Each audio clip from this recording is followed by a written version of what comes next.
Ja, hallo, guten Morgen. Herzlich willkommen bei einer neuen Ausgabe unseres Thunder Talks.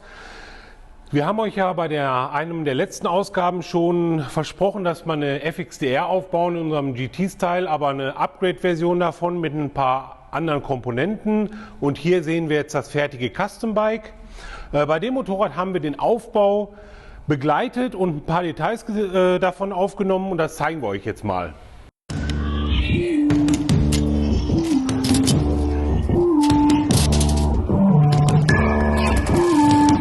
Heute drehen wir den Spieß mal so ein bisschen um und zeigen euch, wie so ein Motorrad entsteht. Sieht man hier ganz schön, alle Sachen sind jetzt fertig für die Endmontage und ich habe euch ja letztes Mal gesagt, dass wir bei dem Motorrad so ein paar Highlights verbauen, ein paar neue, und zeige euch gerne nochmal, wie wir das gemacht haben im Detail. Also hier sieht man ganz schön, dieses angeschweißte Heckteil ist komplett am Rahmen verschweißt, schön die Übergänge verzinnt, in Verbindung mit unserem Alutank.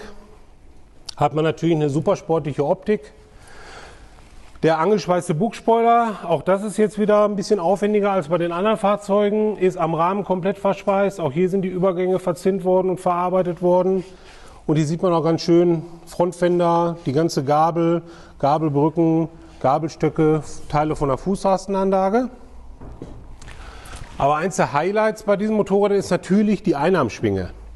Ein super modernes Teil, aus dem Vollen gefräst, mit einer hohlgebohrten Achse. Alle Komponenten sind wirklich absolutes Hightech-Material. Und hier bauen wir dann die Räder ein. Das sind unsere mehrteiligen Räder in diesem Falle. Hinten 21 Zoll, vorne 23 Zoll von der Radgröße her. Und hier sieht man ganz schön, dass die Radsterne, die wir fräsen, in Kombination mit den verschraubten Schüsseln, und beim normalen Motorrad wird hier eine Narbe verschraubt, aber hier haben wir die Aufnahme für die Einarmschwinge.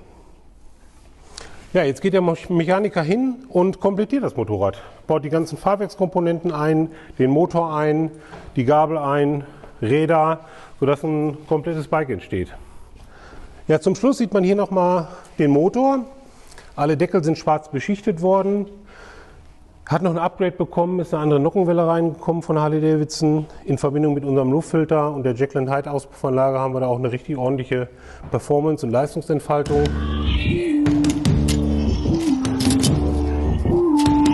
So, hier sehen wir jetzt den Fortschritt vom Aufbau. Den ersten Schritt, der Motor ist eingebaut worden im Rahmen und der ganze Kabelbaum, Kabelstrang, Steuergeräte werden jetzt hier eingebaut, ist nicht mal ebenso da reingeworfen. Man sieht hier ganz schön, dass die ganzen Kabel komplett durch den Rahmen verlegt sind, hier vorne wieder rauskommen. Da haben wir jetzt die Anschlüsse für die ganzen Armaturen, oben Handarmaturen. Ja, Motor, Ölkühler, alles was damit zusammenhängt, Primärkasten wird eingebaut und wie gesagt, bei solchen aufwendigen Motorrädern ist dann natürlich auch wichtig, da mit Sorgfalt vorzugehen, damit man den Rahmen und den Lack nicht beschädigt.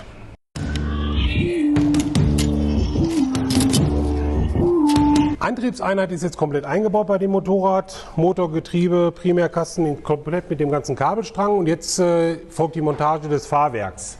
Eingebaut haben wir hier schon die Gabelbrücken mit den Gabelstöcken und das nächste Highlight, was wir einbauen, ist die Schwinge. Ich zeige euch die mal im Detail. Unsere Einarmschwinge aus dem Vollen gefräst, zusammen mit dem Slamtail Federbein, unser neues Fahrwerk, da gibt es später nochmal Details zu. Die Schwinge ist natürlich Hightech absolut, die Radaufnahme hier kann ich euch kurz zeigen. Pulli wird 10-fach verschraubt, kommt dann auf die Strahlnut und wird dann komplett mit der Zentralmutter nochmal zusätzlich gesichert. Also ist nicht irgendwie ein optischer Fake, sondern die Zentralmuttern haben wirklich eine Funktion. Schön ist auch von der anderen Seite zu sehen, die Aufnahme für die Felge, auch mit einem Zentralmutterverschluss. Hier ist der Magnetring für den ABS-Sensor. Funktioniert auch hinterher also vernünftig mit dem ABS zusammen. Hier sieht man nochmal schön die hohlgefräste Schwinge, um Gewicht zu sparen. Den Rest gibt es im nächsten Step.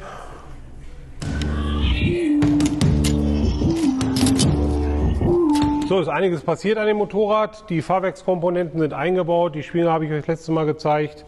Und jetzt geht es ans Komplettieren mit den ganzen Anbauteilen, wie zum Beispiel Vorderrad, Armaturen, Griffe, unsere Headlamp Cam zusammen mit dem LED-Scheinwerfer und den kleinen Blinkern. Hier sieht man auch schön, hier wird gerade die Fußrastenanlage montiert.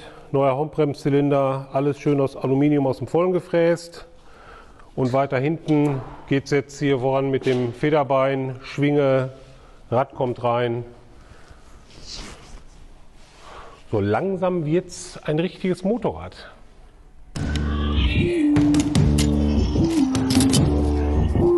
So, jetzt habt ihr gesehen, wie so ein Fahrzeug aufgebaut wird. Wir haben euch die Details gezeigt, wie wir so ein Motorrad komplettieren.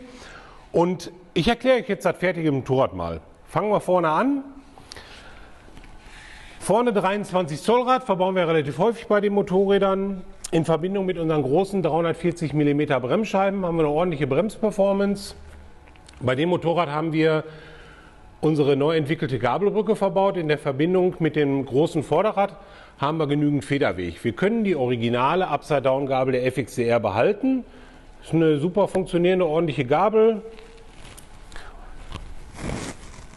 Weiter machen wir mit dem Tank. Das ist jetzt neu zu den anderen FXDR-Umbauten. Unser Alutank, den wir hier verbaut haben. Angespeister Bugspoiler, angespeistes Heck. Macht natürlich eine super cleane Optik des ganzen Fahrgestells. Lackiert wurde das Motorrad von Ingo Kruse, hat mal wieder einen super Lack drauf gemacht. Fußrastenanlage VTEC, Auspuffanlage, in diesem Falle Jekyll & Hyde mit kurzen Krümmern, unser GP-Style Luftfilter. Hinten haben wir bei dem Motorrad wie gehabt eine Einarmschwinge verbaut mit unserem 21 Zoll Rad New Digger, und was ich euch jetzt zeigen werde, wir haben hier unser neues Fahrwerk verbaut. Das Slamtail-Fahrwerk ist im Prinzip ein modifizierter Originalstoßdämpfer, den wir mit einem hydraulischen Federvorsprungssystem versehen, mit einer speziellen Feder, die es ermöglicht, das Motorrad komplett abzusenken und auch zum Fahren halt Federgewicht zu generieren, indem man das Motorrad einfach in der Höhe verstellt. Der Vorteil hier ist, dass man in jeder x-beliebigen Höhe fahren kann und für den guten Look das Motorrad komplett absenken kann. Abgerundet wird das ganze Bike durch die Details, die wir oft verwenden, wie Griffe, Griffdeckelchen, kleine Abdeckungen, Spiegel, Headlamp Cap. Ja, das ist die neueste Version unserer FXDR. Ich hoffe, es hat euch gefallen. Schaut mal rein und freut euch auf die nächsten Thunder Talks.